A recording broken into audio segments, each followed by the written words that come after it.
여야 원내 지도부가 합의한 공무원 연금 개혁안이 새누리당 의원총회에서 조건부 추인을 하면서 막판 진통을 겪고 있습니다. 네, 정부의 시행령 수정 변경을 요구할 수 있도록 한 국회법 개정 합의에 대한 추가 협상을 권유한 것인데요. 국회 취재기자 연결해서 자세히 알아보겠습니다. 이승현 기자. 네, 국회 나와 있습니다. 네, 5월 국회 회기도 이제 몇 시간 남지 않았는데 현재 상황 어떻습니까? 네, 여야의 공무원연금 개혁안 협상이 막판 진통을 겪고 있는 모습입니다.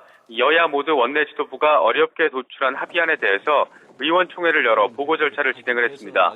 새정치연합 의원총회에서는 여야 합의안이 만장일치로 추인이 됐습니다.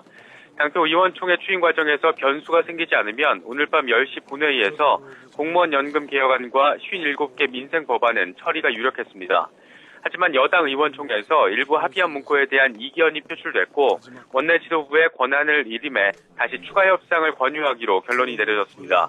이에 따라 여야 원내 지도부는 다시 머리를 맞대고 다시 한번 막판 조율을 하게 됐습니다. 문제가 된 문구는 막판까지 논란이 됐던 세월호법 시행령 수정과 관련된 겁니다.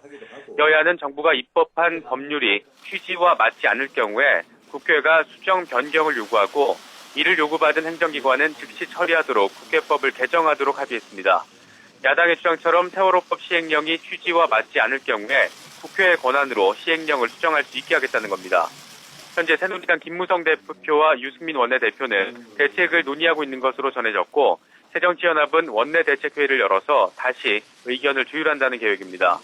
여야는 다만 나머지 합의안에 대해서는 추인을 마쳤습니다.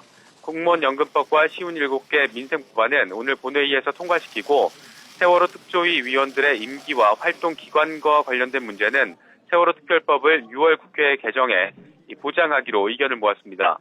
막판 협상에 논란이 됐던 문영표 보건복지부 장관 해임 건의안에 대해서는 다음 달 임시국회 첫 보건복지위 회의나 신설될 국회 연금특위에서 유감을 표명하게 하는 선에서 의견을 모았습니다.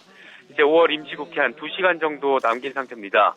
문제가 된 합의안 일부 조항에 대해서 여야 원내대표의 추가 논의와 함께 국회 법사위 등에서 법률적 검토가 끝나면 본회의 개최 여부가 결정이 될 것으로 보입니다. 지금까지 국회에서 YTN 이승현입니다.